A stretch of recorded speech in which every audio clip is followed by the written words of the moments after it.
Roquevert, une petite ville située près de Marseille.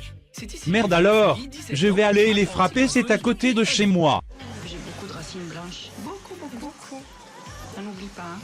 Oh non. Ophélie adore la mode. Elle est une véritable acheteuse compulsive, surtout depuis qu'elle gagne son propre argent. Ma première paye, c'était le 5 août 2011. Oh là là, ça sent déjà la prostitution, ça commence bien pour toi Aurélie. Après, j'avais des sous pour moi pour dépenser sans demander à mes parents. Mais dès que j'ai ma paye sur mon compte, je la dépense en même pas une semaine. En dildo? Maman, je viens. Ben, elle m'engueule, hein. Mais c'est ma paye, donc je fais ce que je veux. C'est pas vrai. Oui, c'est sûr, c'est littéralement légal d'acheter de la drogue et des armes sur le deep web ou au dealer du coin, détrompe-moi. Mais tu sors jamais d'un magasin sans avoir acheté. Sans rien acheter, non. Mais si tu... Comment ça, un magasin? Tu te sens C'est devenu légal? Le lendemain, je vais acheter. Je suis obligée. Tu es frustré. Oui. Je pense que c'est une addiction, tu as besoin de ça. Donc en fait, tu Mais pars je de n'ai chez pas toi, écouté, tu te dis, il je parle vais de quoi acheter. au juste?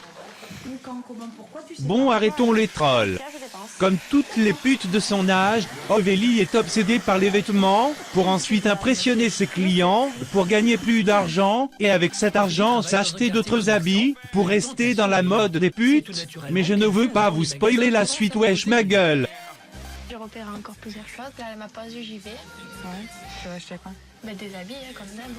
Combien tu vas nous dépenser encore? Bon, l'argent que je lui ai donné quand elle me l'a sucé. Son temps est compté, elle n'a qu'une heure devant elle. Et une autre putain de majorité de fils de pute, qui disent devant cette chaîne de merde, Ouais, oh, elle est trop. Franchement, avec cette meuf, quoi. Ophélie a commencé à travailler il y a un an. Depuis qu'elle est apprentie, elle s'est transformée en véritable acheteuse compulsive. oh mon Dieu, moi aussi d'un coup j'ai eu une étrange compulsivité de te mettre mon poing dans ta gueule. Obsédée par son apparence, qu'elle dépense sans compter et sans mort souvent. Ma bite. Je me rends surtout compte quand je vois que pour le permis, j'ai pas un sou de côté, que j'ai plus de sous de côté, que je fais toujours les magasins, que c'est toujours les habits d'abord avant le reste. En moins de 5 minutes, Ophélie a jeté son dévolu sur un pull. Tu es bien passé sur Tellement Vrai, et j'espère que tu vas bientôt passer dans Pascal le grand frère. Ses dernières pièces. Je compte mes sous d'abord. Eh, ce sont les 20 € que je t'ai donné ma cochonne. Oh mon Dieu, tu vas trop loin, un iPhone en plus, tu dois mourir dans d'atroces souffrances, salope. Vraiment très bien. Fallait que j'achète aujourd'hui. Il est 18h, Ophélie rentre du travail. Et comme d'habitude, rien n'échappe à sa maman, Sabina. Non, je rêve là. Elle habite chez sa mère, en plus de cela, mais il n'y a aucun mot approprié à cela. Que dire? J'en perds mes mots. Qu'est-ce qu'il y a dans les armoires que je sais plus où les mettre? Il y en a jamais assez. Allez, viens me voir un peu. Viens avec moi. Il y en a partout dans la chambre. On sait plus où les ranger. Tu en as pas assez là dans les armoires. Ta fille mérite un châtiment salope. Là, tu as tout. Si j'aurais été son père, voilà comment ça se serait passé. Je lui donnerais un boulot sympa en tant que présentatrice d'émission. Je lui donnerais un autre boulot bien payé. Je la renverrai dans la meilleure école du coin pour qu'elle apprenne de nouveau les bonnes manières. Pour déconner avec des amis, on la transformera en chabalon.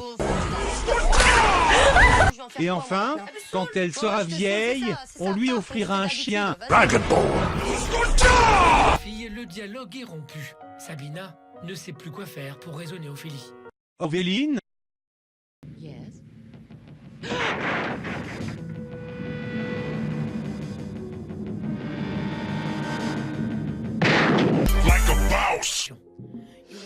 Franchement, elle m'a gavé ma mère à faire tous ces reproches là.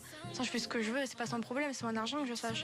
Bâtire-toi de chez elle, trouve-toi un appart et mets tout ton bordel d'achat à l'intérieur, et on en reparlera car pour l'instant ce que tu fais, c'est pourrir la vie de tes parents, en foutant ton bordel dans leur cave, et les envoyer chier juste après. Maman se met dans un tel état, c'est parce qu'Ophélie... Il n'y a rien à faire, je te domine! Mais aussi celui de ses parents, une situation devenue invivable. Mais Ophélie prendra-t-elle conscience qu'elle met toute sa famille en péril? Never! Never! Ont-ils à lui poser des limites? Fais-toi pourchasser par Terminator, tu mets en péril ta famille, ça va te faire drôle quand ta mère va te virer, tu vas devenir une sale clocharde et enfin une pute, ça ne change pas vraiment tes habitudes à ce que je sache? Non?